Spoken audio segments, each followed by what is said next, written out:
Seesmic platform. Marco, you Yes. created it with a team. Yes. And we've just announced that we will be available in a few weeks at the Mix conference. We had our first developer event that you ran. Yes. And someone created the first plugin. Oh yeah, we actually 2 plugins already, but one was already shown during that developer event. So a guy hit me up after the presentation that we did on Monday and said, hey, I want to do a plugin, I have a cool idea.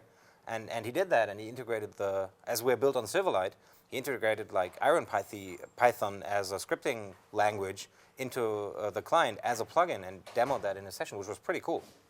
So that means people who really don't want to code with Silverlight can also do a plugin? Is that what you mean? Yeah, I mean, the main interface we currently do is based on Silverlight, so C#, XAML for the UI. But as Silverlight 4 comes with a dynamic language runtime, you can integrate already like languages like Iron Python, Iron Ruby, so you have a scripting interface, and which is something we probably will make available as a main interface for scripting the client soon, or well, in a later version too. But right now you can do it yourself already. What's the second plugin? The second plugin was a translate plugin. A plugin that just read the timeline item, and if you clicked on the context menu, you had a translate option, and you can translate it to English or any other language that you want to. So let's talk quickly about how you can do with a platform and what you cannot do. Yes. But you can do pretty much everything. Well, probably not everything, but I mean, you can do a lot. What we try to do is we want to give the users a consistent user interface and user experience. So we are kind of trying to limit a little bit the impact a plugin can have on the UI, so that every user will still recognize the client and know how it works. But we give developers different hooks where they can extend the application with features. That can be non-visual features, which just filter items, take them out, or attach information or whatever. But attach information could be, so as we saw, attach a map. Exactly. So a plugin could just read all the items that are coming in that are retrieved by different services, which are also implemented as plugins, by the way. So the Twitter plugin, the Facebook plugin, the LinkedIn plugin, they all receive data for accounts and inject that into the application, and a filter can just receive all these items that are coming in. So the plugin will work. And if it finds that there's geolocation information attached to that item, it can just add a Bing Maps plugin, as in our case that we showed in the demo. Or Google Maps, if or someone Google Maps, does or a Google Maps yes, plugin. of course. But it reads, that's cool, because it reads the information from all the services, so from LinkedIn, Facebook, and Twitter, Exactly. which we created. Exactly. But if someone creates a Foursquare plugin, it will read the items and add stuff to that too. Yes, of course.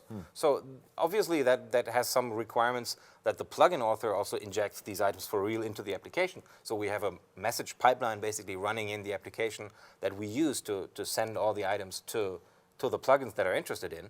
But if they do that, and if they follow that scheme that we set up, then every plugin will read every item that is coming from any service. So let's take an example, the Amazon plugin. If there is an Amazon link showing anywhere in the application on any service, so Twitter, Facebook, LinkedIn, wherever, Google Buzz when we have an API, then we can display, for example, the book, the item, the picture, and so on? Yeah. So it doesn't even need to be like an Amazon link. It can just be an ISBN number, for example. So that plugin could just hook on on the pipeline and get all the items. And if it finds something that it thinks is a book, by whatever means, and that's not something we limit, it can just display that information about the book. But the plugin, an Amazon plugin, could do more. It could also create its own column, which is not even a timeline of messages, but just deals of the day, or the top 10 bestsellers right now, so people can click on that. And I mean, they can click on that and can even break out to the browser, because they can just add a link, which is also interesting for developers, because it opens monetization options for developers. And because it sends them traffic. Exactly, it sends them traffic. Can I, so here we discuss how we can read the items and add basically stuff around them or in the timelines. Can I integrate the service and post to it? Yes, of course. I mean, obviously, as we have Twitter, Facebook, LinkedIn, you can also share status updates on these services. You can also do, I mean, as we, Ping FM is one of Seesmic's products. which is more or less a service that is focusing on posting information.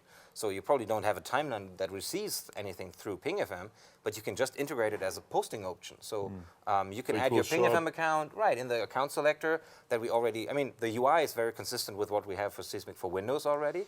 So if you open the posting UI, you have a list of posting options that you can select, unselect. And PingFM would just show up there, and if you share a status update, it would be sent to PingFM. So if I live in Latin America and there is a social software that I really like there are a few of them there, they could build a plugin and integrate it like we did for Twitter. Sure. Or as I mean, I'm based in Germany, so in Germany we have different social networks like Zing or whatever.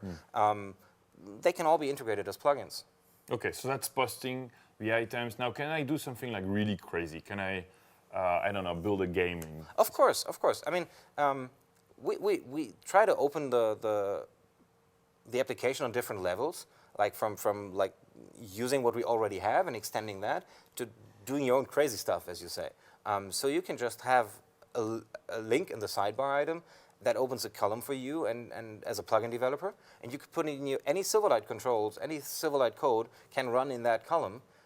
Which can be a game, which can be a media player, which can be... So I could have a Pandora plugin? Of course. Reading my music? Of course. That will probably even be linked to an account, like your Pandora account, so it reads all your preferences that you have on Pandora. Can I have also, like I can have a Flixtor plugin with my music, movies, a Netflix plugin? Sure. Wow. All that's possible. And so I can link that. I like this Tetris example with all my replies, so I can still read data coming. So I could do a game with tweets in the game, for example. Of course. Or with images, for example, that are shared by your friends on the different networks. So the images are in all the items that the plugins receive, and you can just extract them and do some crazy like puzzle game with all the images. Wow. It's all possible. And I mean, technically it's very easy. We are using basically standard technology provided by Silverlight 4. We're using MEF, which is the kind of standard composition extensibility technology that was introduced for Silverlight 4, .NET 4.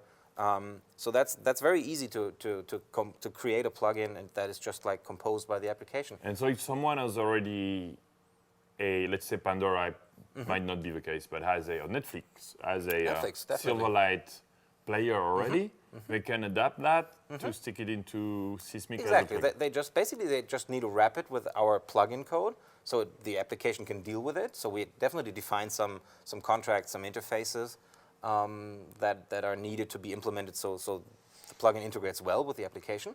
But any legacy code you already have for like functionality done in Silverlight, perfectly, that's reusable. So I could have a movie playing right in Seesmic? Sure. Nice. Can I have that? Of course. Okay, cool. Can I have that? And so let's say now I'm CNN, just to take that example. I'm CNN. I want to build a Seesmic CNN desktop, right? And forget about, like what's in there. I start from scratch. Yeah. So there are no services. I even remove, LinkedIn and so on. And I want to build a video player, a timeline with all the news coming from CNN.com, and maybe some interactivity with the citizen programs that they do reporting news and so on. As long as that all is doable. So as I said, we have some UI and user experience constraints like that what? we want to enforce. Well, we have the concept of columns and we have the concept of spaces. So that's basically the granularity where you get on the side and the columns. Right, where you get like containers where you can inject UI. But as if long I as want you to stay do a with that, full screen player, yeah, they can create their own space. So that's one of the vertical tabs, which is completely owned by them, and they can do all the UI that they want there. They can even do. I mean, Silverlight 4 has HTML browser controls, so they can even use HTML within that space and display. Oh, you can HTML access content. you can get a browser page into. Yes. Wow. Okay, and so how about the plugins now? If I'm a developer, how do I promote this thing? How do I? So wait. Before we do that, let's say on the CNN example, the branding. Can I do my CNN background on it? And So as we showed in the keynote, we allow users to customize the background with colors, with images. It's not something we currently expose as a plugin feature, but we will definitely do that soon. So plugins or these brands or plugins will be able to provide their own custom backgrounds. Sure. And you can install the application with a CNN background preset and all the CNN services they created as plugins? Well, there are some limitations for the deployment that are coming from Silverlight 4, so that's something partners that want to do that would probably need to work with us, but it's definitely something we want to do, yes. Okay. All right, well, last thing, how about promotion? How do I get my plugin known? Will you have some kind of a marketplace? Yes, so we'll definitely have a marketplace where people can discover new plugins.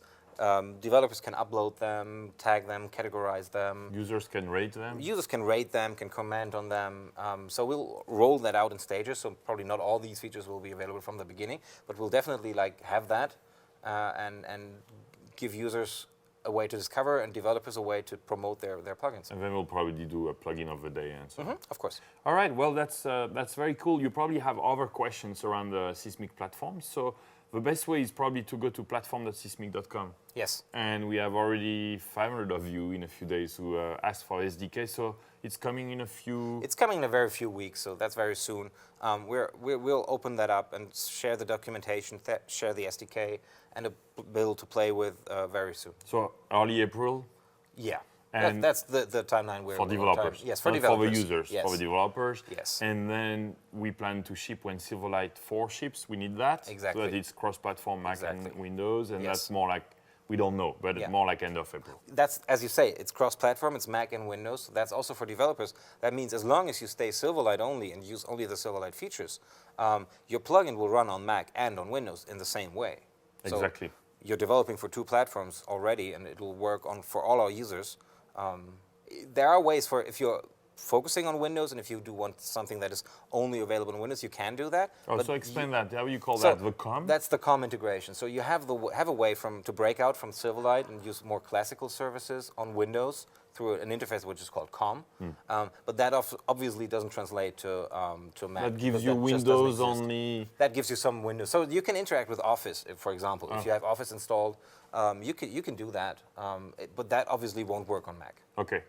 Very cool. So platform.seesmic.com, and we will host also developer events worldwide. We're so small, maybe not worldwide, but like... We'll start small, but Right. But we'll do one, obviously, here in San Francisco. We'll do a few in Europe. There is one being scheduled right now in Paris you don't even know about. Yes, I know, I told you. guess. And we will do virtual ones, obviously, with a chat room, with questions. And if developers want to already ask you questions, can they do that? Yeah, I mean, send an email to platform@seesmic.com and we'll try to answer your questions. There is no... platform@seesmic.com, I didn't know this one. That exists. And then we'll host a online developer event with like, a video stream, questions live, and a chat room. Yes. That's cool. We can't wait to see your plugins, and stay tuned for more very, very soon. Thanks very much, Marco. Thank you.